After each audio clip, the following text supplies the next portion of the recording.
I am Danica. And I am Myra, and this is a Black Women Healing Podcast. A space to discuss mental wellness. A space to dive into soul care and vulnerability. Here, we will support you on your journey as you focus on your healing, while also giving you the work along the way. Welcome to Black Women Healing Podcast. Hey y'all, I am here to announce that our book, Let's Heal, a workbook designed for Black women with various modalities by your co-hosts Danica and Myra, is now at a storefront. And so the storefront is Urbana Goods. It's a community store that brings an upgraded experience of connecting with the community with small crafting gatherings and workshops and supporting other local businesses by housing and selling their merchandise, such as us. And they even sell some of your typical items from the local convenience store. Like y'all, I literally bought some body butter, hair products, and a cute purse all from this store, just to give you a little example. So when you have some times, check out Urbana Goods. It's located in Gardena, California. The actual address is 1756 West El Segundo, Gardena, California, 90249. You can put it in your GPS, whatever you need to do, but go ahead and make your way there and check us out. Hey y'all, we're back with another episode of Black Women Healing Podcast. And as always, we have a special guest. But before we get started, if you all have been listening, at least this past year, we've been starting with a random quote by a Black woman to kind of facilitate a conversation between the guests and ourselves. And so let's do this one. Okay, so this is by Geanene Gordon, and I hope I'm saying her name right because she don't play by her name either. So it says, it's time for you to move, realizing that the thing you are seeking is also seeking you. So I'm going to repeat it again. It's time for you to move, realizing that the thing you are seeking is also seeking you. So, Myra, when you hear this quote, what is coming up for you? What are you thinking about? It sounds like to me what I tell my clients: when you realize a pattern that you have or a change that needs to be made in your life, it's up to you to make that change. And if you decide to sit in it, nothing's going to come from it. And that's literally what it sounds like she's saying, which it sounds like it's the theme of most of her books and what she does. Literally that quote right there. Love it. Yeah. What about you, Geanene? What are you thinking of when you hear this quote by Geanene? So the first thing I thought of was just relationship stuff. Was like, I need to get to the next level because he's waiting for me on the other side. But that's my own personal business. But on the business side is elevating to the next level, is that they're waiting for you at the top. They're waiting for you at that next level that you're looking to elevate. So it's time to prune and it's time to move up because all the other things that you want are waiting for you up there. So let's get to it. Yes, yeah, absolutely. Yeah, I think it's like in that first part when it says if it's time for you to move. Because I'm thinking of like the whole like what's for you is for you type of thing. That's what it also sounds like.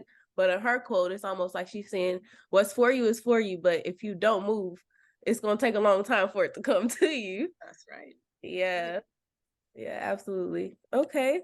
And so Myra, I love Ayama, so it's good we had a good quote from her already. But so let's go ahead and introduce our guest. So investing in your mental health is the ultimate act of self-love. The Melanated therapist, Geanene Gordon, LCSW, a clinician, coach, curator, and advocate surrounding mental health in our minority communities. Geanene is about healing unapologetically and taking your power back. Geanene is passionate about generational trauma, healing the wounded inner child, and breaking cycles to heal our future generations. Her passion for mental health not only stems from her own journey, her own healing journey, and helping to advocate for those around her, but also the necessity, to normalize the human emotional experience and initiating conversations that are often taboo in many families and cultures. So as you all can hear already, she's bringing us the heat, right? So let's start with giving a brief synopsis of your reason of becoming a licensed clinical social worker. Yes, thank you. Thank you guys first for having me on here. So I'm really happy to be able to not only have this conversation, but use this platform for us to begin to have these conversations. So a brief synopsis of what kind of pushed me into being a licensed clinical social worker. One is for the culture.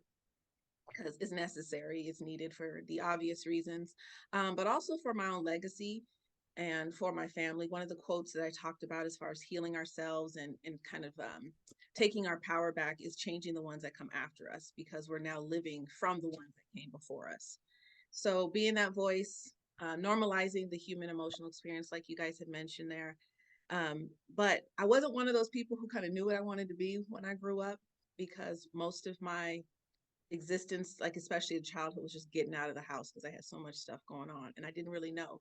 So once I did work on my own healing journey, and I said, like, this really feels good to actually kind of change or address the stuff that was going on with me, I recognize that everybody deserves to feel like this. So that was kind of the inspiration to get me to this point. Yeah. And where are you located? And are you accepting clients? Yes, I'm in California, and Wow. yes, I am accepting. I still do clinical work out of California, but I also have a coaching that I do accept worldwide. Oh, can you tell us the So difference between your therapy and your coaching, so that way if the listeners are interested, they can check you out?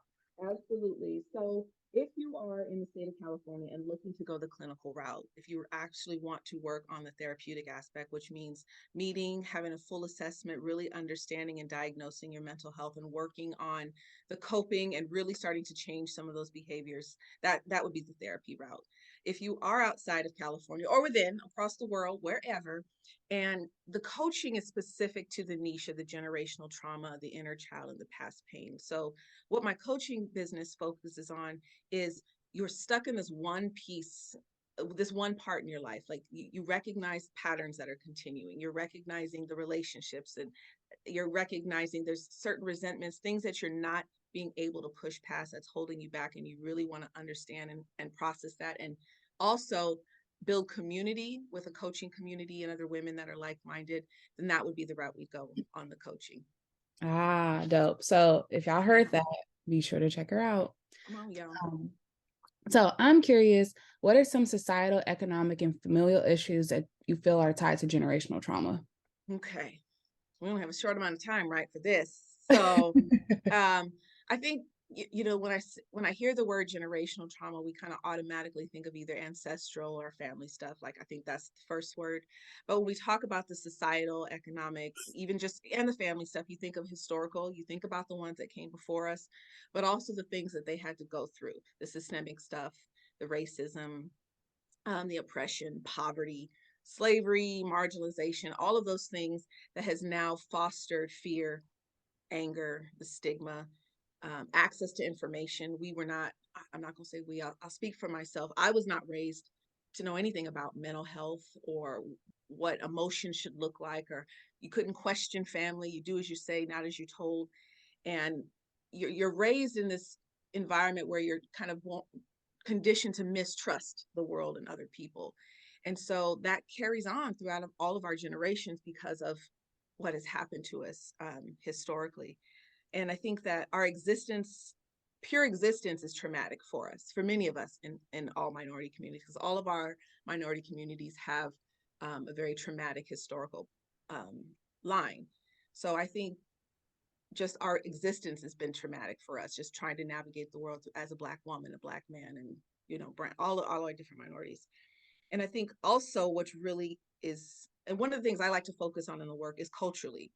We have held tight culturally. We kind of protect our own, but we've also kind of harbored some really harmful narratives culturally, and where we think it's a flex, or we think it's like, I'm strong, I'm this, but there's certain things that also hold us back. For instance, like, I don't need anyone, or this is just how I was raised, or do as I say. So I think there's so many layers to those factors, and trying to kind of dispel those is in some of the work that I do. Yeah. Where should one start when it comes to working towards generational trauma? Curiosity definitely is the first thing. Get curious, and not about the outside, it's the internal. Okay. Kind of looking at your own relationship patterns. Are you noticing, like, why is it every time I'm in the same type of relationship, or the same themes keep coming up with your family, your love relationships, whatever, patterns? Looking at your moods, how you're responding to the world. Are you angry? Is there resentment? The silence, the secrets, and then the residual effects. What is that doing to you? Are you noticing depression, anxiety, substance use, the things like how has this turned you into a person and the behaviors currently now, and be accountable.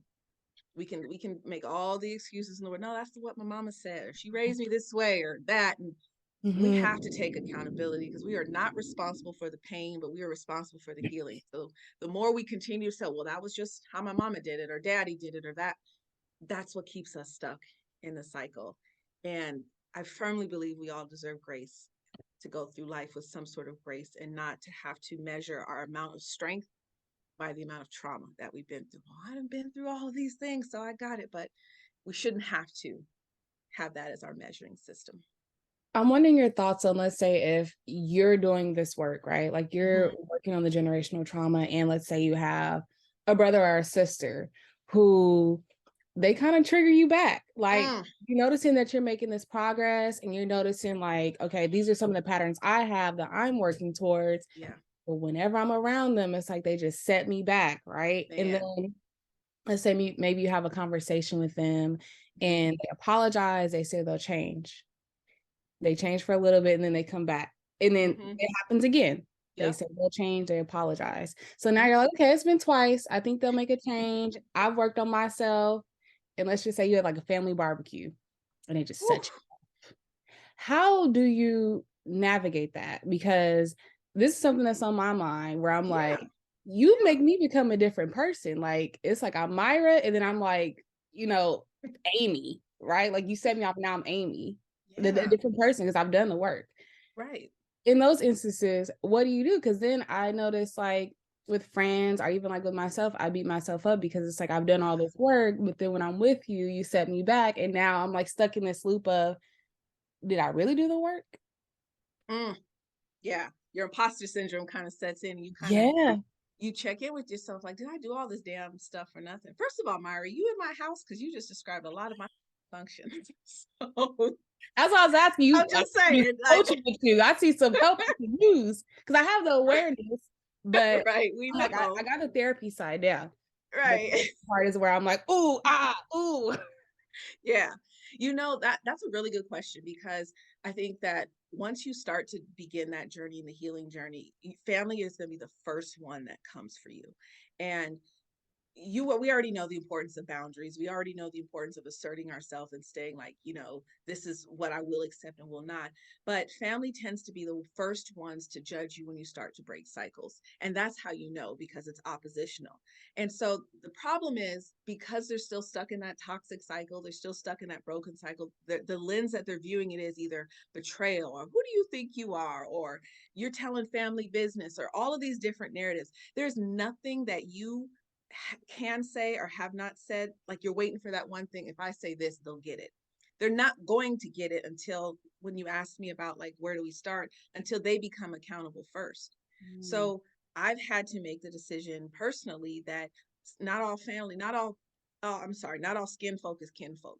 So because we are related, or because this doesn't mean that I have to continue to allow the behaviors. And so you have to either, you put up the sign, or you have to either put some space between that relationship, or just say it how it is, and deal with the aftermath. But we're not responsible for how they respond to the boundary, because you have to continue to command that respect for yourself. Yeah. I think frustration comes like when I'm thinking about like clients, friends, and family, because I think we all are kind of having like the same situation. The frustration kind of comes when it's like, we have this conversation, you say you understand, and then maybe some time will pass. Let's say maybe it'll be like a few weeks, 6 months. Let's say sometimes it'll maybe be 2 years, like you're good. And then it's like you do the same things, where it's like, why do I have to have the same conversations with you? And how do I honor my boundaries with you when I don't know when you're going to revert back to, who you say you're not anymore, right? Like that's kind of like where I feel like I get stuck sometimes, because you just don't know when it's going to happen. And then you get tired of checking people over and over. Right. That part. And then I think that's when you decide, why do I have to keep checking you? Yeah. And so you don't always have to say something, and you have to decide. And I think that's that part of what fear is surrounding that. Like when we talk about, when I do the work, especially with the inner child, this the part of self-abandonment? Like, what am I sacrificing in myself to keep this relationship? But it really isn't fulfilling me because it's stressful. I don't trust you, and I'm on edge because I don't know when you're going to flip-flop. And so, but why do I keep engaging this, family or not? Part of it could be obligation because you're family. I feel like I have to do that. Or what fear is under that? And that's where we also, in the coaching stuff that I do, we uncover, that subconscious part. Like, what is the fear? Are you fear of that bad? Are you fear of this person leaving you? Are you fear of, the not acceptance? So it's always deeper. It's not surface level. So I think in those instances, stopping and being accountable for what really is, why do I keep going back and forth? This is family. I told them 100 times. What's underneath all that for me? Yeah. It's making me really think about the conversations I've been having with friends and family of, I feel like in the Black community specifically, we do this thing where, like, as a child, you're told, like, we're family, we stick together. That's your brother, that's your sister. No matter if they like steal from you, if they hurt you, that's your sibling, that's this person, right? And like, even I'm thinking about like my mom, when I'll tell her certain things about family members, she'll say, but that's this person, that's that person. I'll be like, but they cursed you out. They stole from you. That's okay. That's family. Right. I'm like, did you realize what you just said? And then she'll call me back and be like, wait, that didn't make no sense that I said that. But that's still such a, and I'm like, no, like, you're really not getting it. Why do we have to feel like just because we're related to someone that we owe them this thing where you can have friends that treat you better than your family? That part. And that's the hardest thing. And one of the things that, I like you said, I was told the same thing. Well, that's your brother, that's your uncle, that's your cousin. It's like, but why do I have to continue to allow them to hurt me? And so, I had to separate myself from a lot of family.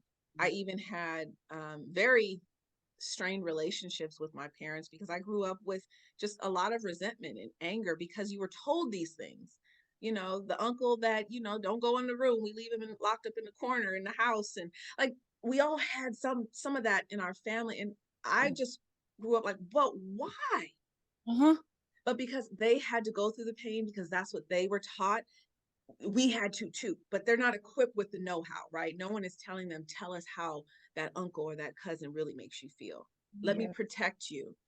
They didn't know. So there's this anger and resentment, but there's also this not know. So us is asserting the boundary, saying, I don't want to be at the family function if Uncle so-and-so is going to be there. And then maybe others will follow suit. Well, you know what? Geanene has not shown up. I wonder why. And maybe they'll check in with you. I'm curious. Sometimes you have to be the catalyst. You're going to be the scapegoat. You're going to be the one that, she thinks all of those things are going to just be there anyway. But I got to take care of me because unfortunately I didn't have that option when I was younger or, whatever. So that's the unapologetic part is I know I'm going to piss people off. I know you're going to feel away. I have to care more about me at this moment than anything else. So it is what it is. Now your group makes sense. I get why you did it, because you're realizing that there are these group of people who might be seen as like the scapegoat or the outside person, and they're going to need people to support them and come together. Oh, you're so smart. You saw that circular. I brought it back. Yeah, because that's like you were saying. I was like, so what are these people supposed to do? They're going to be on their own. And then, you're so smart. I tried. Because then they can all have these, like right now, us three venting, venting session, because they can't go back to their families and say the same thing. They're like, I just cussed my mom out before I came in this session. Like, it's real. It's genius. It's real because you can't go to everybody and say that I don't like such and such without them saying, but why? I showed grandma, that's it. But you can come to a safe space and say, I hate my siblings.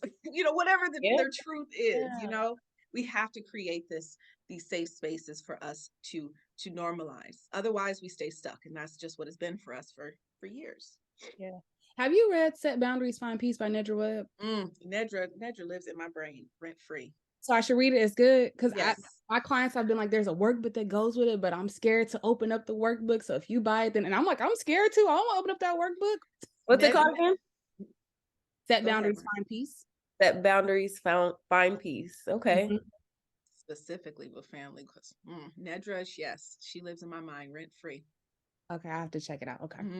Well, since we already talking about books, like what books could or should one use to learn more about generational trauma, in your personal opinion? Yeah, there's a couple books. I haven't read these in a little bit, but the first one that sticks to me is called My Grandmother's Hands. Mm-hmm. Yeah, you familiar with that one? Racialized trauma and the Mending hearts. He's also Resma Menachem. He's a therapist. He's heavy into like social justice and advocacy and stuff like that. But it's really about the healing of the body, going through the trauma and the somatic healing, about what that does to us biologically, because a lot of people, we don't recognize that, as well as the post-traumatic slave syndrome, which is one of my favorites by Dr. Joy DeGroy. And that's where I think the whole existence guilt comes from, is that just existing as a Black woman comes with just trauma, just being born, because of our lineage and what's come before us. So understanding that also, I'm gonna go there real quick with y'all, that, the mental health is very much colonized and designed with diagnosis and symptoms based upon our traumatic experiences. So, one of the reasons why I still do the clinical work, and specifically like in the community, is to kind of break down those barriers, as far as like, a Black male is coming in feeling a certain way. He's not an angry Black man. It's kind of what society has built him into. But post-traumatic slave syndrome is a great book to help kind of understand that narrative. And then PTSD, Perseverance Through Severe Dysfunction, which is about breaking the curses intergenerationally, by Reggie Ford, and he's going through his own experience too. So those are 3 great books that I would recommend. Thank So you. I have to ask you a question. Mm-hmm. So you read My Grandmother's Hands? Yes. Gosh, that one. Whew. Have you read The Body Keeps the Score? I got The Body Keeps Score. Yes. Can we throw away The Body Keeps the Score and just read My Grandmother's Hands? Because yes, people never talk about that one. I have never heard of My Grandmother's Hands, actually. I feel like My Grandmother's Hands is made for the Black experience. Yes, it's easier to digest and understand. Whereas Yes. The Body Keeps the Score, it feels nasty for me to read. I don't want to read that. Even in grad school, I lied and said I read it. I was not reading that book because it feels like you're exposing me to trauma that I don't need to have. Yeah. Like, let's really have this conversation. And My Grandmother's Hands, it's easier to digest. Yeah. There's some hard parts, but it feels more comforting. Whereas The Body Keeps the Score was just like, I'm just gonna have you read about all these different traumas and everything. Blah, blah. No, like, Yeah. and I was even reading the third book, right. and they were like, why are we suggesting that to clients? Like, it don't make sense to suggest that, and I never do, because I can't read it. Let's address My Grandmother's Hands. Yeah. I definitely agree with that. And I think that we have to be subjective, especially not only where we come from, but the people that we serve. And The Body Keeps Score was introduced in school to us, because, school, they don't really teach us. They can give you the black and whites, but you really learn being out in the field. And I don't think that that's going to prepare anyone for the actual work that we do, because I need to be culturally competent first. I need to recognize first, who am I serving? And I need to walk through the experiences. And so I know that people, when they see me walk into the room, you have a level of comfort when somebody looks like you. And I don't have to spend my first 5 sessions talking about the Black, brown experiences, that I see you and it's like, oh, we get it. Exactly. Yeah, absolutely. Thank you so much for giving us some books to start off with. And acknowledging the differences in our cultural aspects and how we interpret these books too, because that's really what it comes down to. But so you and Myra, as Myra was asking these questions, it was kind of like, does it ever end type of thing. And so in your personal opinion, do you think that we ever get to a point where generational trauma does not impact us? Is there ever a point that you think we get to? I'm gonna be honest. I think that question is even triggering, because it's, I think, more of the frustration. And I'm gonna be very honest. I'd like to have hope that it's never going to be a factor. I mean, I think that's the PC way. But I think that unless this world, society changes, because we have so far to go when it comes to just honoring the space for individuals, as long as those systemic disparities, oppression, the closed-mindedness, the exclusive narratives of exist, the world itself is going to continue to be traumatizing. So I think that the work needs to be done in the homes. and we are acknowledging that we need to make these changes. For instance, like Myra was saying, like going to that one cousin that pisses us off and making the changes, and empowering ourselves, saying, I can't change the world, but I can change how I respond to it and what I'm going to accept. So I have hope that, through especially like podcasts like you women have and these platforms, that we're starting to spark the curiosity, and for people being like, I can't change the world, but can I change how I respond to it and how I kind of navigate. So that's, I guess, where the hope comes from. I don't even think it's a yes or no, but I'm hopeful that we can start to begin to not allow it to be so traumatizing. I love that. I can change the world. I can't change the world, but I can change how I respond to it, because it's making me think about when you do that work, how you impact those who are around you. Because I always tell my clients, you may have a friend that's struggling, but if you start to make change, you impact your friends. And it's so beautiful when they come back and they're like, yeah, my friend such and such is doing X, Y, Z thing, and I never thought they do that. And I'd be like, I told you so. Right. And like, even like just on a friendship level, it can also be on a family level, like nieces, nephews, cousins, your own kids. When they see you navigating life in a particular way, you're modeling. And ultimately, when you model, that's when you start to make the change, because they start to see, okay, maybe I could do things that way too. Yes, agreed. Very much. Well, we always ask our guests if they have any takeaways for our listeners. Do you have anything that you'd like to share? I would just say to all the listeners out there to stay curious, to be brave, and taking those first steps to take your power back requires an investment in yourself.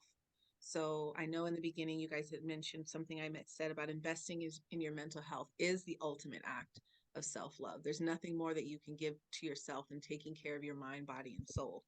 Because when you're healing yourself, you are healing the future generations. You're healing your legacies. And my hope and my goal with the work that I do, and even being on this platform, is to plant the mustard seeds so that you recognize that it is safe to go and talk to a mental health professional. It is safe to start having these conversations, and that when it is time for you to go, that you don't have this negative view of therapy, that you recognize that it is for all of us and it's necessary. So yes. And you are accepting clients. So y'all hear that? Located in California. Yes. You guys can find me. The best places on Instagram at Melanated Therapist. Yes. Well, thank you so much, Geanene, for joining us today. This is a really important episode, and I think that the listeners and we have gotten a lot out of it. So thank you so much, both of you, for having me. It was great. Of course.